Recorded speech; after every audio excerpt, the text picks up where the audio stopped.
The decapitation failed. That is the sentence that determines everything that happens next. Not the number of strikes, not the target count, not the battle damage assessments that Pentagon spokespersons will read from prepared statements for the next 48 hours. The decapitation failed.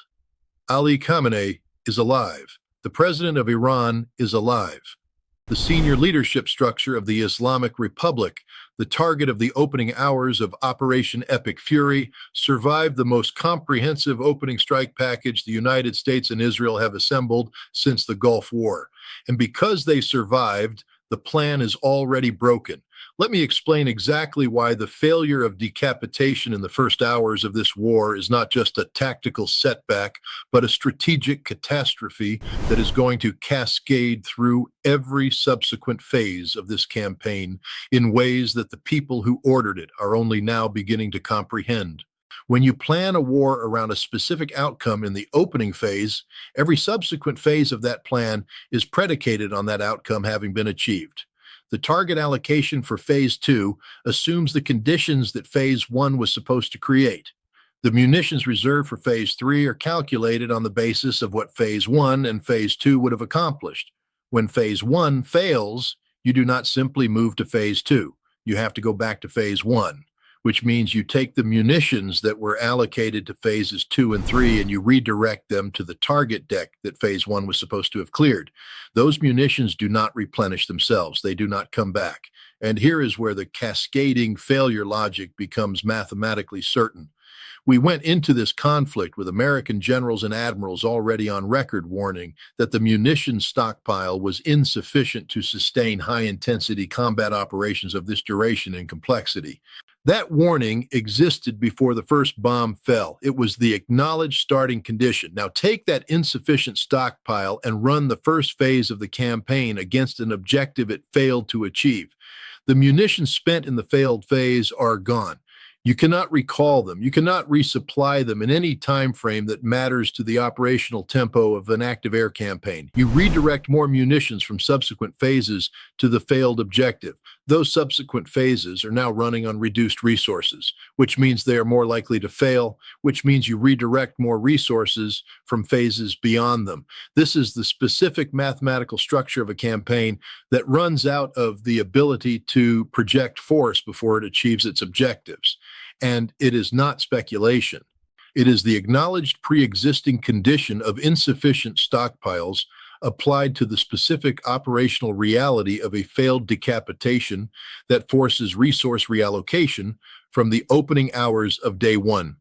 I want to tell you about a principle that the American military learned during Desert Storm and that every subsequent campaign has relearned and then apparently forgotten. Eisenhower called it the plan surviving contact with the enemy, which it does not. But there is a more specific version of that principle that applies here. When you are fighting a war under resource constraints, you cannot afford Phase 1 to fail, because the plan that was resource constrained for success is catastrophically resource constrained for recovery from failure. The Americans knew going in that if this campaign was going to work, it had to work fast. That was not a preference. That was a mathematical requirement imposed by the size of the stockpile. Fast means decapitation works. Decapitation did not work, which means fast is no longer available, which means the mathematical requirement that was not met is not going to be met. And the stockpile that was insufficient for success is now being consumed by failure. That is where we are on day one. I need to tell you something about this specific moment that I think is being lost in the pace of the news cycle. The United States tried to assassinate Ali Khamenei this morning. He is the second most influential Shia theological figure in the world after Sistani in Najaf. The equivalent in Western terms would be an attempt to kill the Pope, the Archbishop of Canterbury, the head of the Russian Orthodox Church. That is the scope and scale of what was attempted. And simultaneously, the United States attempted to kill the elected president of Iran. Both of them survived. And now we are surprised that Iran's response does not follow a graduated escalation ladder. You tried to kill our supreme leader. You tried to kill our president. What escalation ladder did you expect them to follow? Now, let me address the Iranian response, because the scope and scale of what Iran did in the first hours of this conflict is something the American press is not prepared to analyze honestly. Iranian missiles reached Bahrain. They reached Qatar. They reached the UAE. They reached Jordan. Reports are coming in of explosions in Saudi Arabia and Kuwait. Strikes are hitting Tel Aviv and Haifa. Every American base position in the region that was hosting forward deployed military assets is either being struck or has been struck. And the question that everyone watching this is asking, how are so many missiles getting through, deserves an honest answer rather than the carefully managed language of spokespeople who are trained to not acknowledge what is actually happening. The 12-day conflict in June 2025 was Iran's data collection operation.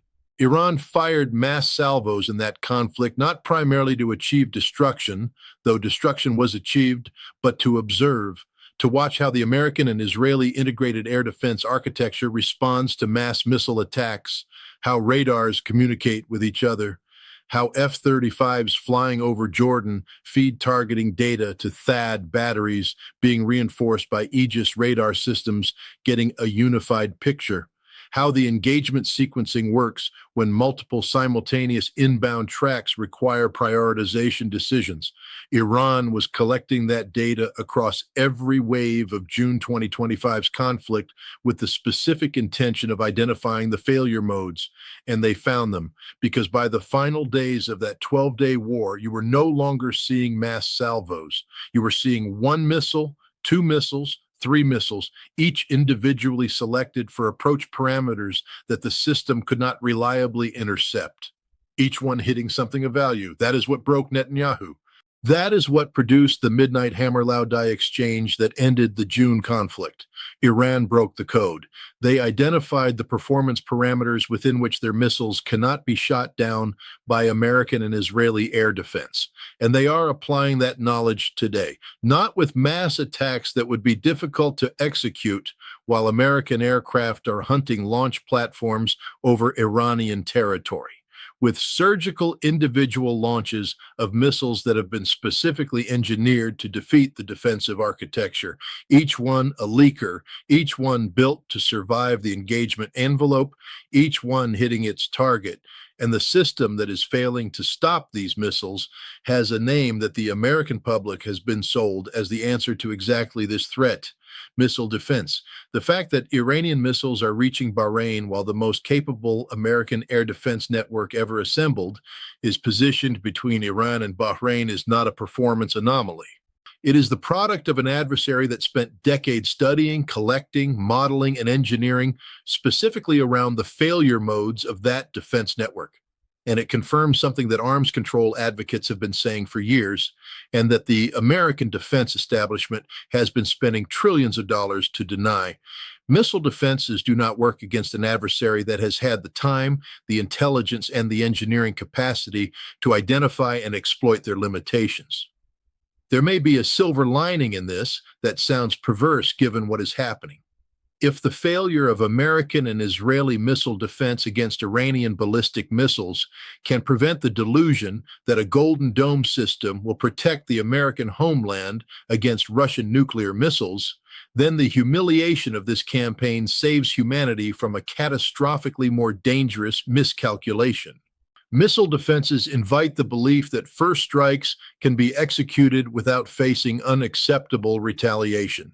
Missile defenses create the conditions for nuclear escalation by generating false confidence. The failure being demonstrated today against Iranian missiles should be a categorical statement about the architecture of the Golden Dome project. But I do not expect that lesson to be drawn in real time by an administration that launched this war on the basis of intelligence it filtered through the specific political outcome it wanted to produce. I want to give you one specific data point that has not been reported with the weight it deserves.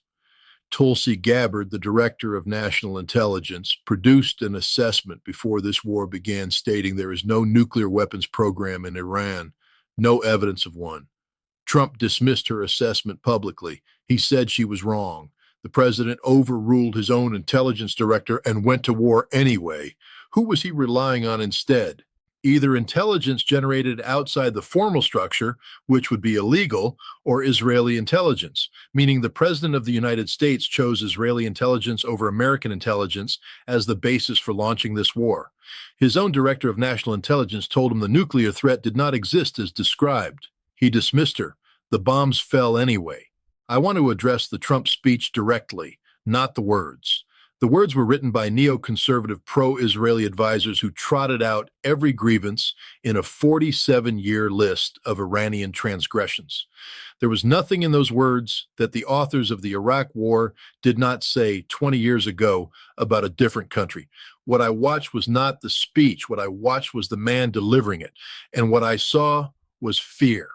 A man who has crossed a point from which there is no returning and who understands at the level of physical response, if not public statement, that the situation he has created is not the situation he was told he was creating. He was told the people would rise up. He was told the regime would fracture. He was told a quick, decisive campaign would produce the geopolitical transformation that 47 years of pressure could not produce. None of those things have happened. The supreme leader is alive. The president is alive. The people of Iran are not rising against the regime that was just attacked by a foreign military. They are doing what populations do when their country is bombed.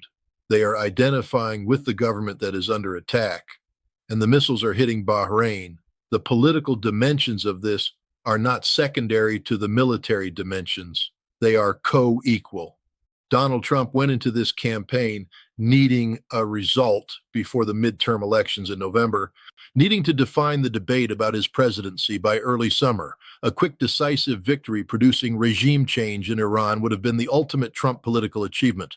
The one thing no president had done in 47 years of trying. That was the political logic.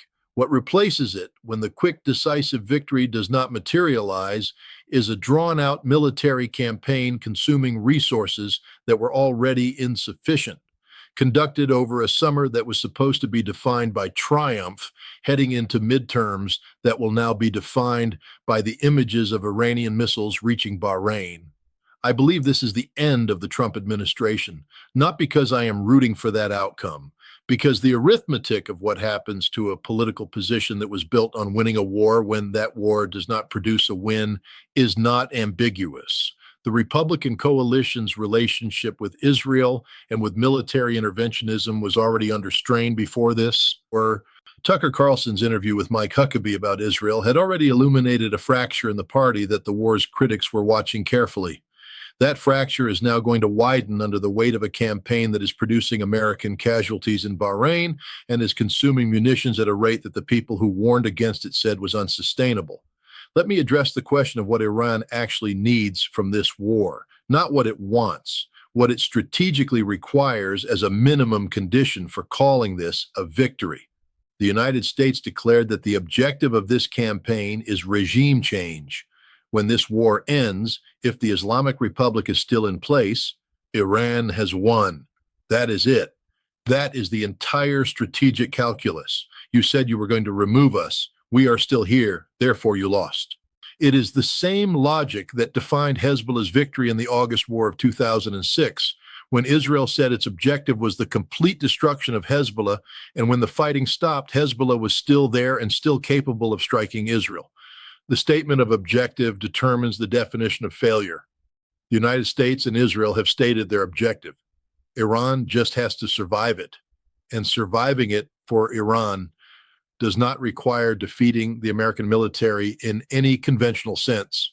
It requires outlasting the American munitions stockpile, which was already acknowledged to be insufficient before the first bomb fell. Iran fires a cheap Shahed drone that costs $30,000. The system that intercepts it fires a Patriot missile that costs $4 million. Iran can do that math. It has been doing that math for years. The accumulation of those exchanges across the duration of the conflict is the specific mechanism through which a military that cannot be conventionally defeated exhausts the conventional adversary's capacity to sustain operations. And the duration required for that exhaustion was assessed before this conflict began in terms of weeks rather than months. This is day one. The decapitation failed. The munitions cascade is beginning. The missiles are reaching Bahrain. And the man who ordered this war watched his speech on television and saw, if he was honest with himself in that moment, not the victor he intended to be, but the position he has placed himself in. Russia and China are not watching this and celebrating American failure. They are watching it and calculating how to end it before it produces the kind of unpredictability that destabilizes the entire international system in ways that neither of them can manage. They want Iran to survive. They also want this war to end. And they will work to prevent Iran from crossing into economic targeting of energy infrastructure, precisely because that is the step that would make a negotiated exit impossible. The Strait of Hormuz as a temporary closure stresses the system, but does not break it permanently. Strikes on Saudi oil infrastructure or Kuwaiti energy production create permanent damage that changes the global economic picture in ways that cannot be negotiated back to status quo. Russia and China will push Iran to keep the economic weapon at the level of temporary disruption rather than permanent destruction. And that specific constraint on Iranian escalation is the one factor that gives this war an exit ramp that the military picture alone would not provide.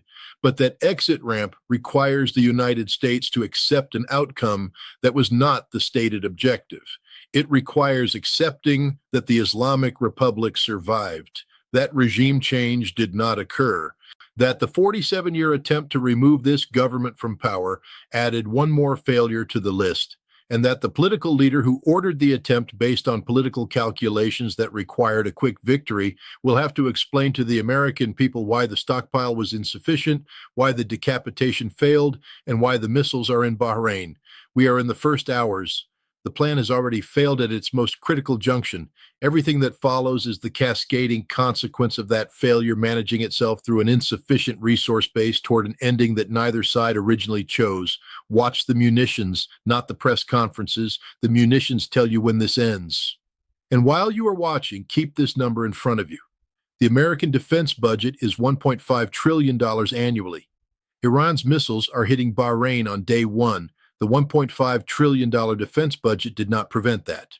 The interceptors that were supposed to stop those missiles were not there in sufficient quantity.